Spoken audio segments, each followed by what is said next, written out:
할렐루야. 주님의 이름으로 사랑하고 축복합니다. 이 시간 우리 마음을 모아 주님을 찬양하는 시간을 갖도록 하겠습니다. 함께 부르실 찬양은 주의 이름 안에서 함께 찬양하시겠습니다.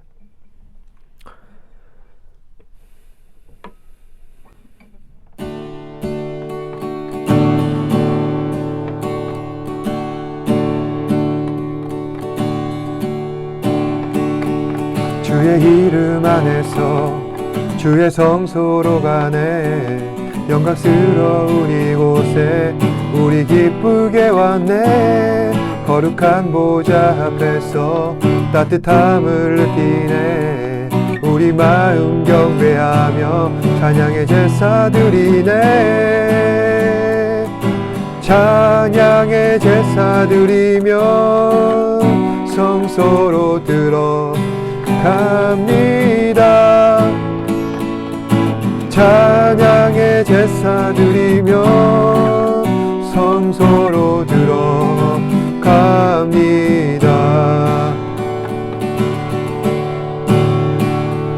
주의 이름 안에서 우리 성소로 가네. 영광스러운 이곳에 우리 기쁘게 왔네. 거룩한 보좌 앞에서 따뜻함을 느끼네. 우리 마음 경배하며 찬양의 제사 드리네. 찬양의 제사 드리며 성소로 들어갑니다. 찬양의 제사 드리며 성소로 들어갑니다. 우리 모두 주님께 감사의 제사를 드리세. 우리 모두 주님께 기쁨의 제사 드리세. 주의 말씀 주시고 우리 감사드리네. 주의 날개 그늘이 우리 피난처네네. 주의 길을 따르며 우리 주께 순종해. 모든 상황 속에서도 찬양의 제사 드리네.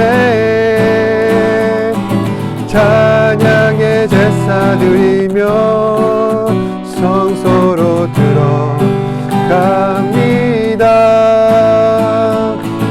찬양의 제사 드리며 성소로 들어갑니다. 우리 모두 주님께 감사의 제사를 드리세. 우리 모두 주님께 기쁨의 제사 드리세. 우리 모두 주님께 감사의 제사를 드리세. 우리 모두 주님께 기쁨의 제사 드리세.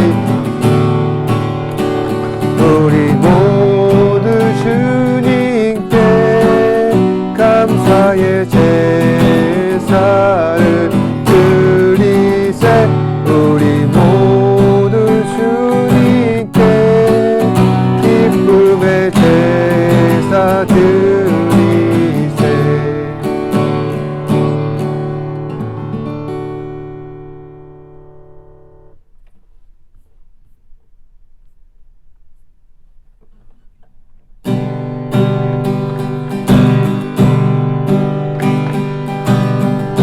주의 이름 높이며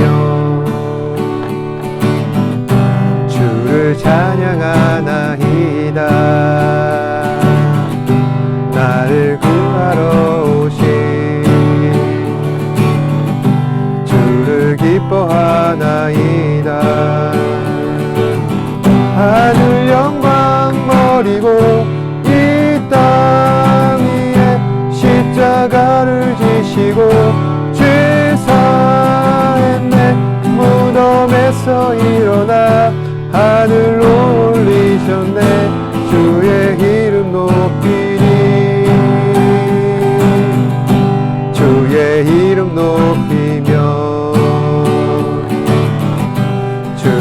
찬양하나이다. 나를 구하러 오신 주를 기뻐하나이다. 하늘 영광 버리고 이 땅 위에 십자가를 지시고 제사했네. 무덤에서 일어나 하늘로 올리셨네. 주의 이름 높이리. 하늘 영광 버리고 이 땅 위에 십자가를 지시고 제사했네. 무덤에서 일어나 하늘로 올리셨네. 주의 이름 높이리. 하늘 영광 버리고 이 땅 위에 십자가를 지시고 제사했네.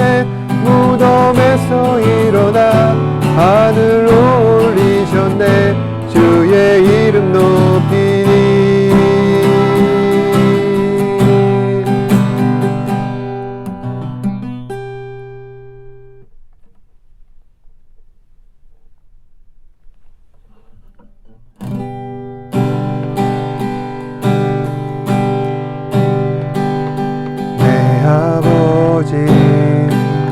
그 품 안에서 내 영혼은 안전합니다.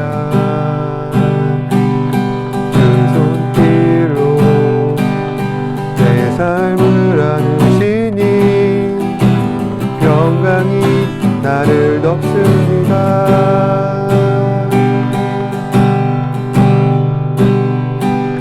내 아버지 품 안에서 내 영혼은 안전합니다. 주 손길로 내 삶을 안으시니 평강이 나를 덮습니다. 나 비록 넘어지면 흔들리지만 내 안에 거하며 나를 붙드시니 내 생각을 주께로 돌리고 주시는 평강의 옷을 입습니다. 주 약속 안에서 내 영혼 평안에 내 뜻보다 크신 주님에게 나 신뢰해. 두려움 다 내려놓고 주님만 의지해. 주 안에서 내 영혼 안전합니다.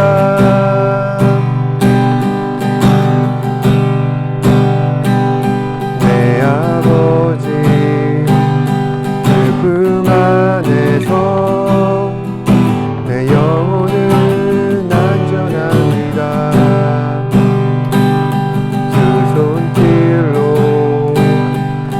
삶을 안으시니 평강이 나를 덮습니다. 나 비록 넘어지며 흔들리지만 주 내 안에 거하며 나를 붙드시니 내 생각을 주께로 돌리고 주시는 평강의 옷을 입습니다. 주 약속 안에서 내 영혼 평안에 내 뜻보다 크신 주님에게 나 신뢰해. 두려움 다 내려놓고 주님만 의지해. 그래서 내 영혼 안전합니다. 주 약속 안에서 내 영혼 평안에 내 뜻보다 크신 주님에게 나 신뢰해. 두려움 다 내려놓고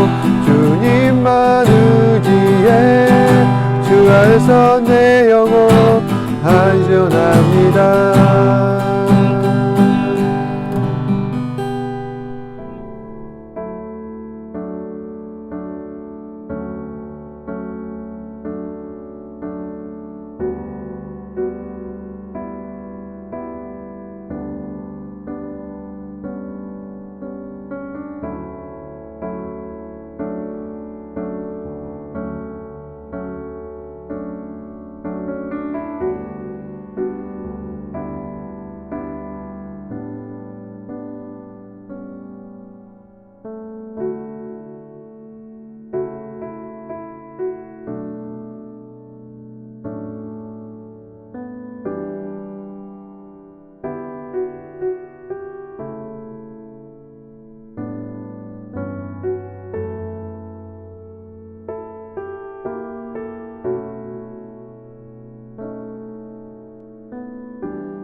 우리는 모두 치열한 경쟁 사회를 살고 있습니다.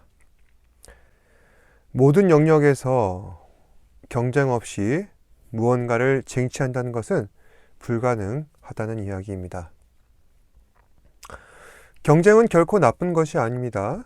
경쟁은 더 발전된 사회, 더 나은 사회를 만들어내는 원동력이라 할 수 있습니다. 그런데 우리 사회가 경쟁이 과열되다 보니 많은 부분에서 큰 부작용을 낳고 있습니다. 작년에 한 뉴스 기사에서 MZ세대 1000명을 대상으로 치열한 입시 경쟁과 사교육 부담이 출산 결정에 어느 정도 영향을 끼치느냐라는 질문에 약 85에서 90% 이상이 상당 부분 영향을 미친다는 대답을 하였습니다. 그러면서 경쟁은 필요하지만 다양한 길이 존중받고 기본적인 생존 요건이 보장되는 사회가 마련되어야 한다는 생각에 대체적으로 공감하였습니다. 아마 여러분께서도 같은 생각일 거라 저는 여겨집니다. 우리는 모두 경쟁에 지쳐 있습니다. 그러다 보니 다양한 가능성과 새로운 선택을 하기에는 그럴 만한 여유가 아직 없습니다. 그럼에도 우리는 어떻게든 경쟁 사회를 견디며 살아가야 합니다.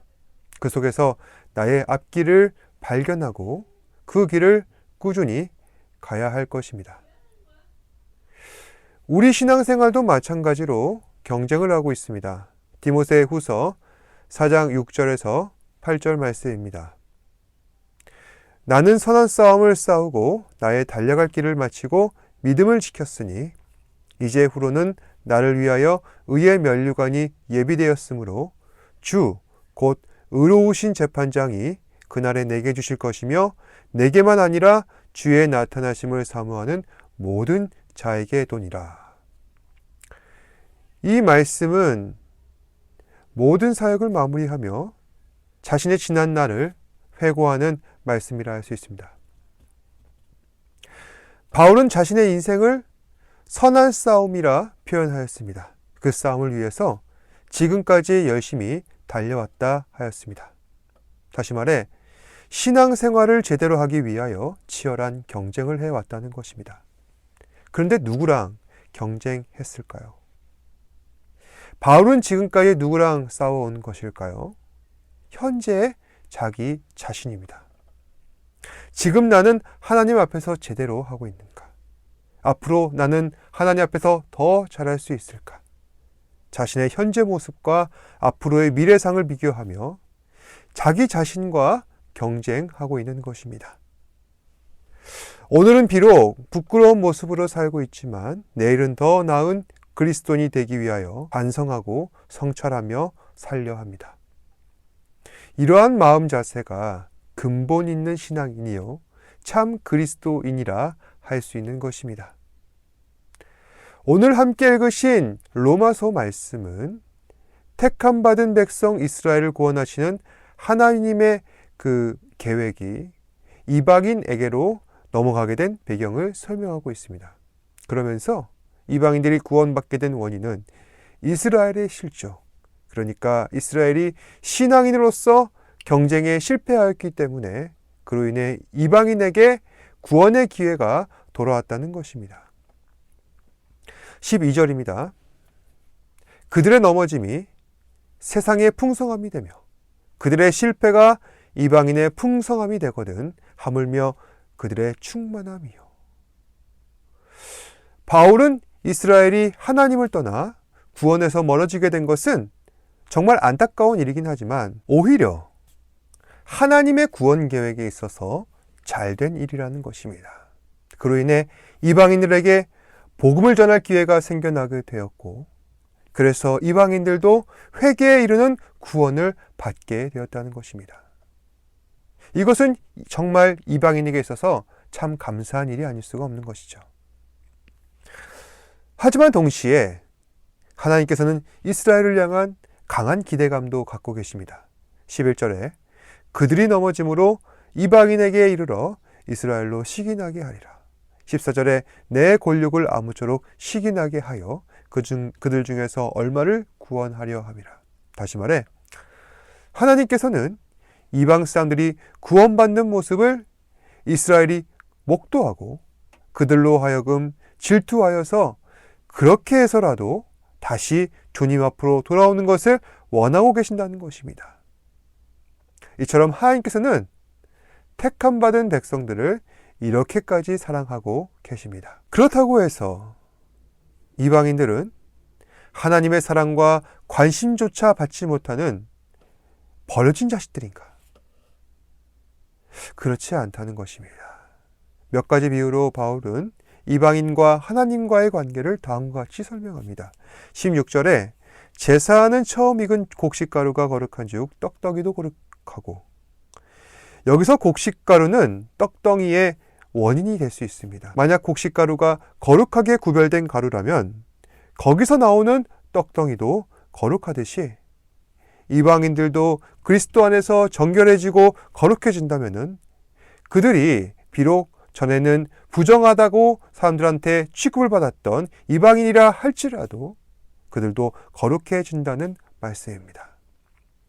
또 17절에 보시면은 돌 감람나무가 참 감람나무 뿌리에 덧붙임되어서 그 진액을 함께 받는다면은 16절에 그 뿌리가 거룩하니 그 가지도 거룩하게 된다 하였습니다. 다시 말해 혈통은 다르다 할지라도 그리스도 안에서 복음을 듣고 그 복음으로 말미암아 신앙의 진액을 공급받게 된다면은 그 가지는 더욱 건강한 거룩한 가지가 된다는 것을 우리에게 전하고 있는 것입니다. 하지만 이방인들도 결코 간과해서는 안 될 것이 있습니다. 그것은 바로 교만입니다. 지금은 비록 그리스도 안에서 거룩한 신분으로 우리가 살아가고 있지만 나의 신앙으로 존경받고 대접받는 것이 당연하게 여기는 것처럼 우리는 그렇게 스스로를 생각해서는 안 된다는 것입니다. 사실 이스라엘이 실패하였던 원인이 이것입니다. 그들은 택함 받아서 하나님의 자녀가 되었다는 사실에 자만하고 교만하여서 결국 우상 숭배하고 하나님을 배역하여 하나님을 떠나가게 되었습니다. 아니, 하나님과 우상을 동시에 섬기는 양다리 신앙을 하게 된 것입니다. 그래서 이방인들은 참 감람나무 뿌리에 접붙임 받을 수 있게 되었던 것이죠. 그리고 만약 이방인들이 이스라엘 같이 양다리 신앙을 하게 된다면은 그들도 결국 이스라엘처럼 하나님의 심판을 받게 될 것입니다. 그래서 21절에 하나님이 원 가지들도 아끼지 아니하였으니 너도 아끼지 아니라. 이 말씀이 바로 교만한 자들을 응징하시는 하나님의 심판을 이야기하고 있는 것입니다. 말씀을 정리하겠습니다. 오늘 말씀은 두 가지를 이야기했습니다. 첫 번째는 아무 공로 없음에도 우리를 선택하신 하나님의 뜻을 과연 우리는 제대로 존중하고 있는가라는 점입니다. 만약 그렇지 않다면 앞으로 신앙생활에 있어서 우리는 무엇을 더 보완할 것인가? 무엇을 보완해야 한다는 것입니까? 바로 겸손과 성실이라는 것입니다. 바울의 말에 따르면 원래 이방인에게는 구원의 순번이 돌아오지 않았다고 합니다. 그런데 이스라엘이 하나님 앞에 범죄를 하였고 회개치 않았으며 복음을 전하였음에도 받아들이지 않아서 결국 이방인들에게 그 구원의 기회가 돌아오게 된 것입니다. 그렇다면 우리는 마땅히 이 기회를 놓쳐서는 안 된다는 것이죠.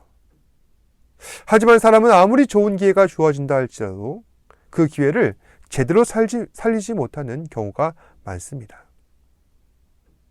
또 그 기회를 자신에게 있어서 좋은 기회라 여기지도 않습니다. 특히 신앙인들이 그러합니다. 지금 많은 사람들이 예배하는 자리를 떠나가고 있습니다. 다른 무언가를 위해 마땅히 있어야 할 자리를 떠나고 있는 것입니다. 저는 충분히 이해합니다. 무언가를 쟁취하기 위해서 치열한 경쟁의 자리로 떠날 수밖에 없다는 사실을 잘 알고 있습니다.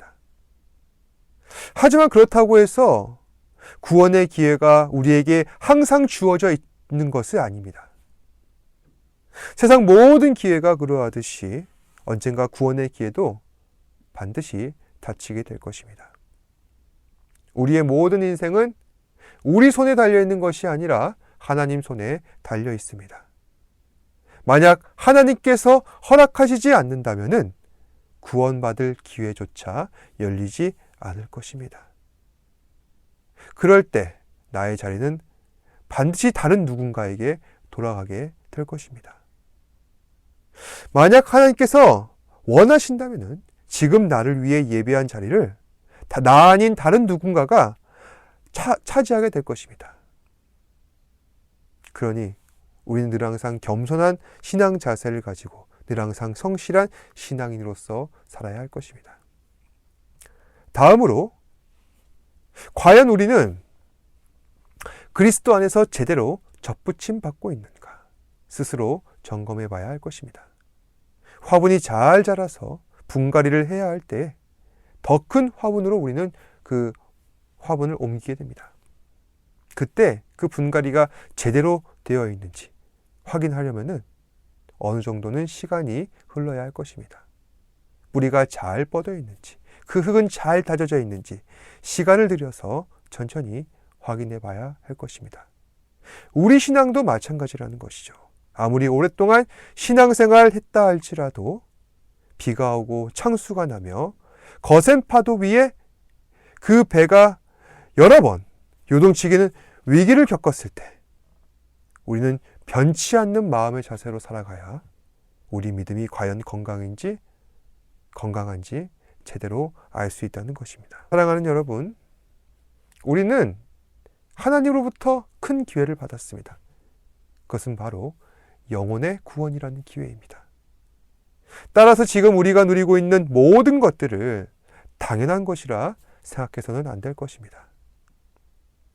하나님을 예배하는 것도 예배 안 드리는 것도 모두 다 나의 선택사항이라 생각하는 것은 큰 착각입니다. 언젠가 나의 자리는 누군가의 것이 될 것이고 만약 그때 나의 자리를 누군가에게 빼앗긴다면 기억하십시오. 주께서 말씀하셨듯이 슬피 울며 이를 갈 일이 있을 것입니다. 그러니 우리는 그리스도 안에서 자기 자신을 객관적으로 볼 수 있어야 합니다. 나는 제대로 그리스도의 접붙임 받고 있는가? 비가 오고 창수가 날 때 제대로 버티고 설 수 있겠는가? 지금 우리는 신앙 실종의 시대를 살아가고 있습니다. 신앙의 선택이 가능하다고 믿는 사이비 세대를 살아가고 있는 것입니다.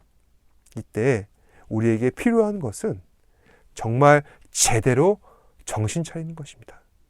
내게 있는 것은 당연하지가 않다. 하나님의 은혜는 공짜가 아니다. 물론 그리스도의 공로로서 내게 거저준 은혜이지만 공짜라고 해서 당연하게 여기게 된다면 언젠가는 당연히 빼앗기게 될 것이다. 항상 명심해야 할 것입니다. 기도하겠습니다. 사랑과 은혜가 풍성하신 아버지 하나님, 우리에게 내게 있는 모든 것들이 당연하지 않다는 깨달음과 지혜를 허락하여 주시옵소서. 하나님의 은혜가 내게 당연하지 않습니다. 그리스도의 희생이 있었기 때문에 가능한 것입니다. 또 내가 지금 앉아있는 자리는 전에 누군가가 앉아있었던 자리인데 그도 그 자리에 앉아있는 것이 당연하지 않았습니다.